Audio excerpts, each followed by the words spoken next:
नमस्कार विद्यार्थी मित्रांनो, स्कूल एज्युमॉल या आपल्या लाडक्या यूट्यूब चॅनलवर मी तुमचं सर्वांचं खूप खूप स्वागत करतो। मित्रांनो, या ठिकाणी शालेय जीवनामध्ये ज्या काही वेगवेगळ्या स्पर्धा परीक्षा असतात तर साहजिकच सर्व विद्यार्थी मित्र या परीक्षेसाठी इच्छुक असतात। यापैकी बऱ्याचशा स्पर्धा परीक्षांच्या माध्यमातून त्या ठिकाणी तुमची गुणवत्ता जी काही आहे तर त्या गुणवत्तेचा एक प्रकारे शोध घेतला जातो। याच पद्धतीनं या ठिकाणी तुम्ही इयत्ता 8वी मध्ये असाल तर एक महत्त्वाची अशी परीक्षा केंद्र शासनामार्फत आणि केंद्र शासनाच्या माध्यमातून राज्य शासनामार्फत आयोजित केल्या जाते आणि त्या परीक्षेचं नाव आहे NMMS। आता खरं तर बऱ्याचशा विद्यार्थी मित्रांना या परीक्षेबद्दल अगदी थोडी अशी माहिती असते, पण सखोल माहिती देणारा एखादा व्हिडिओ जो काही आहे तर तो मात्र त्यांच्यापर्यंत पोहोचलेला नसतो। आणि इथं या स्कूल एज्युमॉल या यूट्यूब चॅनलच्या माध्यमातून आम्ही हाच प्रयत्न त्या ठिकाणी करत आहोत। मित्रांनो, NMMS परीक्षा नेमकी कुणामार्फत आयोजित केल्या जाते, हिच्या पात्रतेचे निकष काय आहेत, या परीक्षेला बसण्यासाठी त्या ठिकाणी कोणत्या पात्रता पूर्ण करावे लागतात, कोण बसू शकतं कोण बसू शकत नाही, त्याच्यानंतर या ठिकाणी या परीक्षेचा सिलेबस काय असतो आणि त्याच्यानंतर या ठिकाणी ही परीक्षा तुम्ही जर पास झालात आणि तेही मेरिटमध्ये जर आलात तर तुम्हाला नेमके कोणते फायदे भेटतात, या सगळ्या गोष्टी आपण या ठिकाणी पाहणार आहोत। मित्रांनो, या ठिकाणी केंद्र शासनामार्फत जे आर्थिकदृष्ट्या दुर्बल असे विद्यार्थी असतात तर या विद्यार्थ्यांना 8व्या वर्गाच्या नंतर साधारणतः 9वी 10वी 11वी आणि 12वी या 4 वर्षांसाठी आर्थिक सहाय्य करण्याच्या दृष्टीनं ही परीक्षा आयोजित केल्या जाते। 8वीच्या माध्यमातून हे विद्यार्थी जे काही आहेत, जे मेरिटमध्ये विद्यार्थी आलेले आहेत तर ते विद्यार्थी या ठिकाणी निवडले जातात। अख्ख्या म्हणजे केंद्रीय स्तरावरून 1 लाख विद्यार्थी निवडले जातात आणि महाराष्ट्रासाठी साधारणतः 11,000 पेक्षा देखील जास्त त्या ठिकाणी विद्यार्थी संख्या या ठिकाणी अलॉट केलेली आहे। आता तुमचं टार्गेट काय, तर तुम्हाला या 11,000 विद्यार्थ्यांमध्ये यायचं आहे आणि त्यासाठी काय करता येईल हे आपण इथं पाहणार आहोत। मित्रांनो, सर्वप्रथम या ठिकाणी आपण ही जी काही परीक्षा आहे किंवा ही जी काही योजना आहे तर ह्याचा मेन उद्देश जो काही आहे तर तो पाहूया। इयत्ता 8वीचे जे काही विद्यार्थी येतं तर यापैकी जे आर्थिकदृष्ट्या दुर्बल वर्गातले विद्यार्थी येतात तर त्यांच्यातले प्रज्ञावान विद्यार्थी शोधणं आणि या प्रज्ञावान बुद्धिमान विद्यार्थ्यांना त्या ठिकाणी आर्थिक सहाय्य देणं हा या योजनेचा, या परीक्षेचा मुख्य असा उद्देश आहे। कुठपर्यंत हे आर्थिक सहाय्य भेटतं तर 12वी पर्यंत, म्हणजे साधारणतः 9वी 10वी 11वी 12वी हे 4 वर्ष उच्च माध्यमिक स्तरापर्यंत या ठिकाणी हे आर्थिक सहाय्य या विद्यार्थ्यांना भेटत असतं। परीक्षेचं स्वरूप जे काही आहे तर हेही समजून घेणं आवश्यक आहे। परीक्षा जी काही आहे तर ही केंद्र शासनामार्फत आयोजित केल्या जाते आणि महाराष्ट्राच्या बाबत जर बघायला गेलं तरी महाराष्ट्रामध्ये या ठिकाणी महाराष्ट्र राज्य परीक्षा परिषदेच्या माध्यमातून प्रत्येक जिल्हास्तरीय केंद्रांवर या ठिकाणी हिचं आयोजन केलं जातं। आता जे विद्यार्थी मेरिटमध्ये आलेले आहेत असे शिष्यवृत्तीधारक जे विद्यार्थी आहेत तर यांना दर महिन्याला 1,000 या पद्धतीनं 12 महिन्याला 12,000 आणि एकूण 4 वर्ष शिष्यवृत्ती भेटते, म्हणजेच एकूण त्यांना या 4 वर्षांमध्ये 48,000 रुपये या शिष्यवृत्तीच्या माध्यमातून भेटू शकतात। पण मित्रांनो, यासाठी काही अटी देखील आहेत आणि याच अटी आपल्याला इथं समजून घ्यायच्या आहेत। आता या ठिकाणी या परीक्षेला बसण्यासाठी काय पात्रता हवी, म्हणजे सगळेच विद्यार्थी इथं या परीक्षेला बसू शकत नाहीत। जसं की स्कॉलरशिप किंवा डॉक्टर होमी भाभा बालवैज्ञानिक परीक्षा किंवा मग इतर ज्या काही परीक्षा येतात, शक्यतो अशा परीक्षांना सगळेच विद्यार्थी पात्र असतात। तुम्ही फी भरा आणि तुम्ही या ठिकाणी परीक्षेला बसू शकता, पण इथं मात्र तसं नाही आहे। या परीक्षेचा मुख्य उद्देश आहे आर्थिकदृष्ट्या जे दुर्बल विद्यार्थी आहेत तर अशा विद्यार्थ्यांना आर्थिक सहाय्य करणे। या घटकातले जे काही बुद्धिवान प्रज्ञावान विद्यार्थी आहेत तर त्यांना या ठिकाणी आर्थिक सहाय्य करणे हा मुख्य उद्देश असल्यामुळं या ठिकाणी सरकारनं काय केलेलं आहे बरं, तर 2 महत्त्वाच्या अटी ठेवलेल्या आहेत। एक म्हणजे जो विद्यार्थी आहे तर त्याच्या पालकांमध्ये मग आई आणि वडील दोघंही मिळून त्या ठिकाणी त्या दोघांचं मिळून वार्षिक उत्पन्न जे काही आहे तर ते 3.5 लाखापेक्षा कमी असायला हवं। जर त्याच्यापेक्षा जास्त उत्पन्न असेल तर त्या ठिकाणी तो विद्यार्थी या परीक्षेला बसण्यासाठी पात्र असत नाही।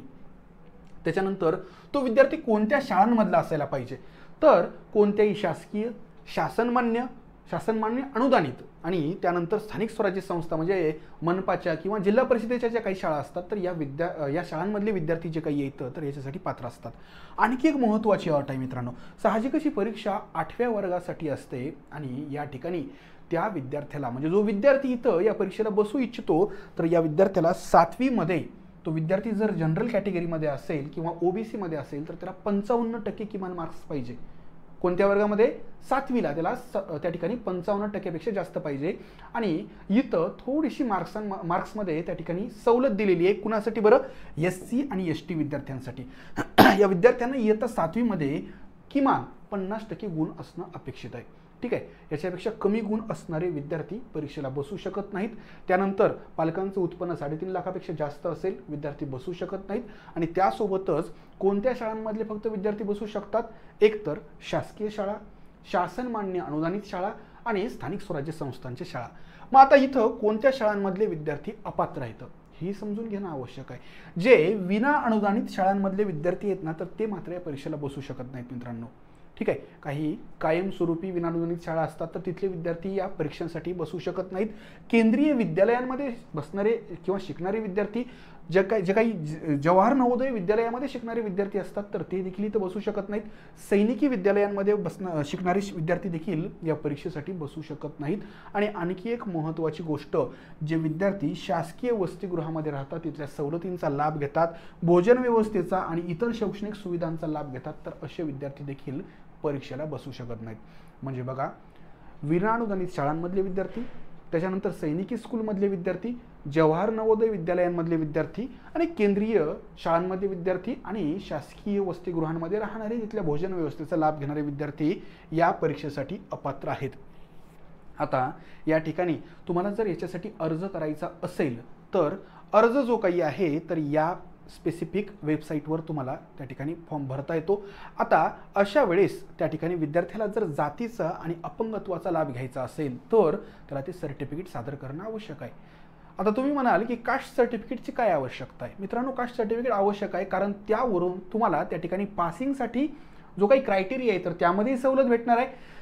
7वीच्या पर्सेंटेजमध्ये देखील सवलत भेटणार आहे. त्यामुळं इथं जे काही विद्यार्थ्याचे जात प्रमाणपत्र आणि दिव्यांगत्व प्रमाणपत्र म्हणजेच त्या ठिकाणी डिसेबिलिटी सर्टिफिकेट जे काही आहे तर हे सादर करणं आवश्यक आहे. इथं त्यांनी म्हटलेलं आहे की हे सर्टिफिकेट जे काही आहे तर हे सादर केल्यानंतर मुख्याध्यापक जे काही आहे तुमच्या शाळेचे तर त्यांनी ते त्यांच्या शाळेमध्ये जतन करून ठेवणं आवश्यक आहे. भविष्यामध्ये जेव्हा कधी लागेल तेव्हा ते त्यांना सादर करावे लागतील. आता या ठिकाणी बऱ्याच वेळेस ऑनलाईन फॉर्म भरताना चुकी होऊ शकते. साहजिकच 8वीचे विद्यार्थी तर स्वतंत्र भरणार नाही आहेत. शक्यतो तुमच्यापैकी कदाचित काही हुशार विद्यार्थी स्वतःहून फॉर्म भरतीलही, पण शक्यतो तुम्ही जे काही तुमचे आईवडील आहेत, पालक आहेत किंवा शाळेतले शिक्षक आहेत तर त्यांची मदत नक्की घ्या. तरी देखील या ठिकाणी जर काही चुका झाल्या तर हॉल तिकीट येण्याच्या आधी या ठिकाणी शाळेला जो काही लॉग इन दिलेला आहे तर त्यावरून त्या विद्यार्थ्यांचे जे काही फॉर्म आहेत तर त्याच्यामध्ये दुरुस्ती करता येते. याच्यानंतरही काही झालं नाही, हॉल तिकीट आले तर नंतर दुरुस्ती करता येणार नाही. आणि इथं स्पेसिफिकली सांगितलेलं आहे की त्याच्यानंतर या ठिकाणी जी काही जबाबदारी आहे तर तुमच्या शाळेची असेल.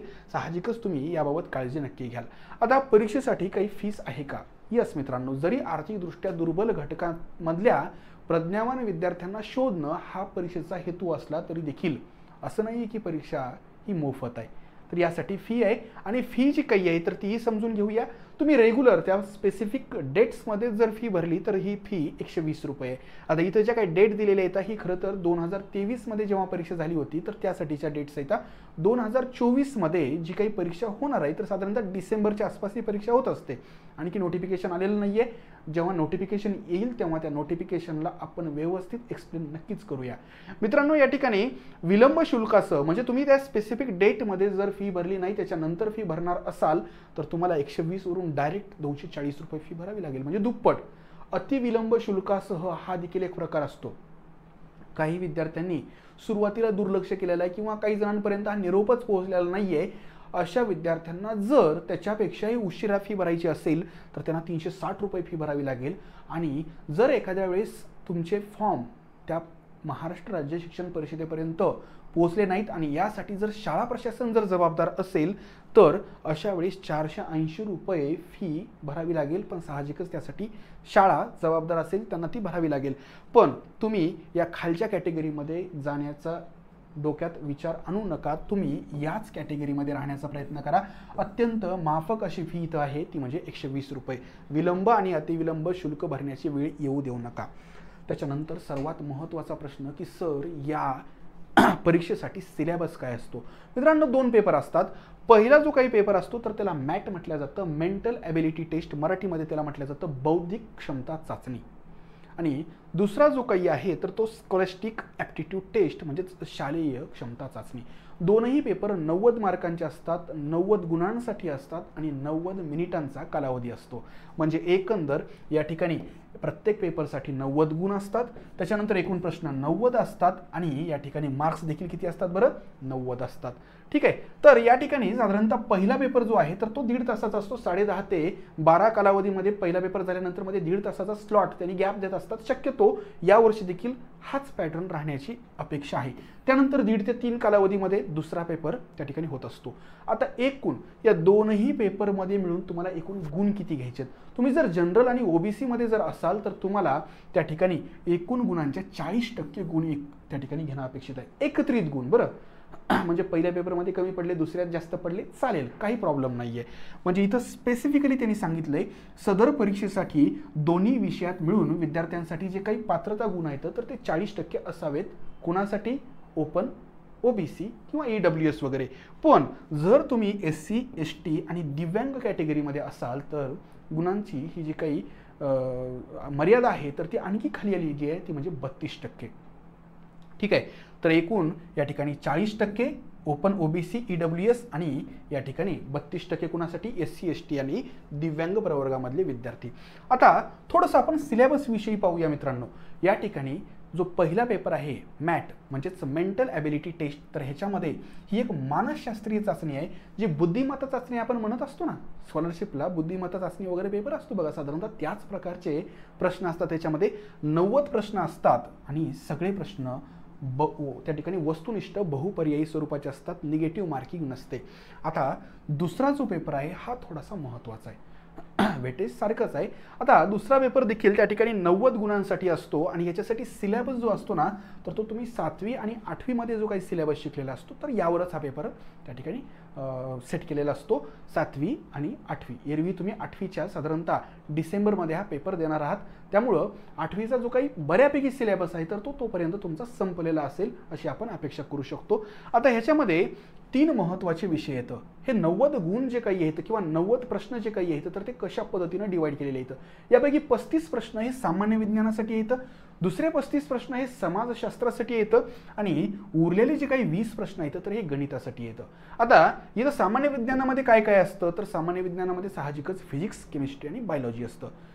याच्यामध्ये स्पेसिफिकली त्यांनी सांगितलं या 35 पैकी 11 प्रश्न हे फिजिक्सचे असतील म्हणजेच भौतिकशास्त्राचे असतील, उरलेले आणखी 11 प्रश्न हे रसायनशास्त्राचे असतील आणि जीवशास्त्राला त्यांनी थोडंसं जास्त वेटेज दिलेलं आहे ते म्हणजे 13 गुणांचं, 13 प्रश्नांचं.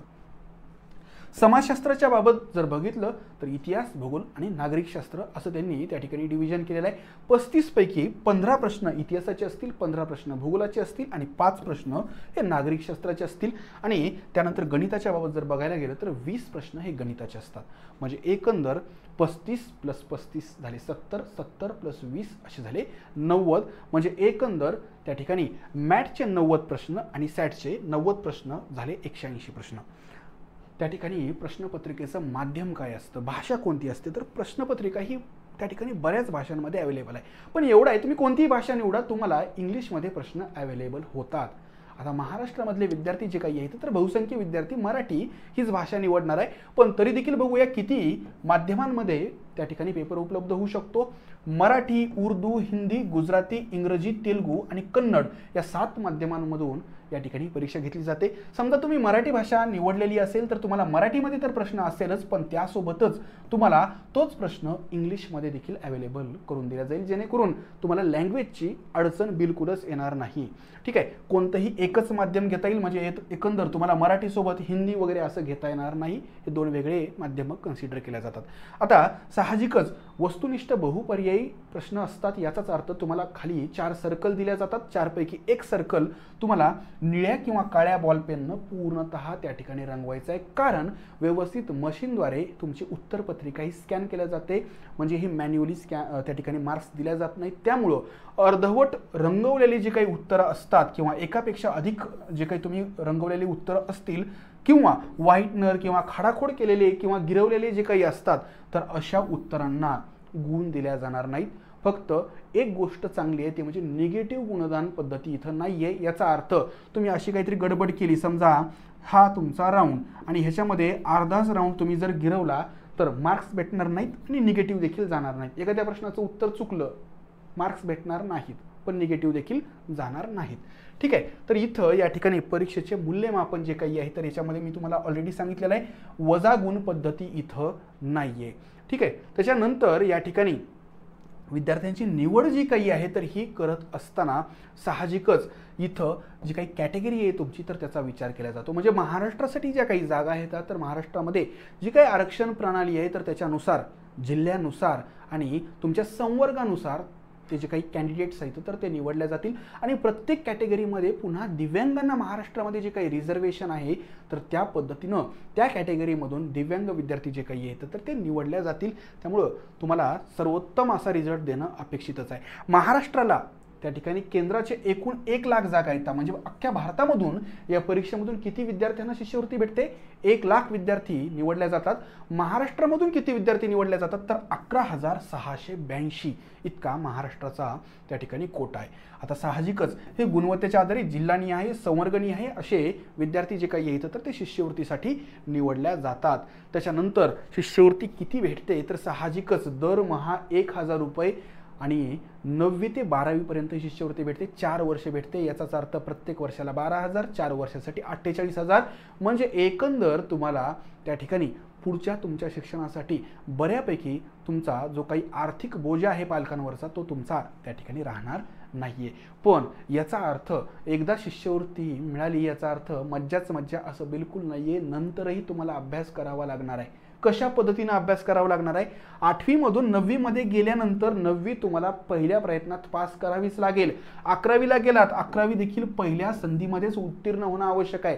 नाहीतर तुम्ही 9वीला गेलात, 9वीला नापास झालात, शिष्यवृत्ती बंद. 11वीला गेलात, 11वीला नापास झालात, पुन्हा तुम्हाला चान्स नाहीये. 11वीला भेटणार नाही शिष्यवृत्ती आणि 12वीला देखील भेटणार नाही. याचा अर्थ 9वी आणि 11वीला तुम्हाला तेवढी काळजी घ्यायची. बरं, 10वीसाठी काही अट आहे का? यस, 10वी मध्ये तुम्ही जर त्या ठिकाणी ओपन किंवा ओबीसी किंवा ईडब्ल्यूएस मध्ये असाल तर 10वीला तुम्हाला 60% मार्क्स भेटणं आवश्यक आहे. तुम्हाला जर 40% मार्क्स मिळाले, तुम्ही पास झालात, पण 11वीला शिष्यवृत्ती भेटणार नाही, 12वीला शिष्यवृत्ती तुम्हाला भेटणार नाही. हा, इथं फक्त थोडीशी सवलत आहे कॅटेगरीसाठी. SC ST प्रवर्गासाठी मात्र 10वीला तुम्ही 55% किमान मार्क्स घेतले तरी देखील चालेल. 55+ असतील तर तुम्हाला ही शिष्यवृत्ती पुढे कंटिन्यू भेटेल. म्हणजेच 11वी 12वीसाठीही कंटिन्यू राहील.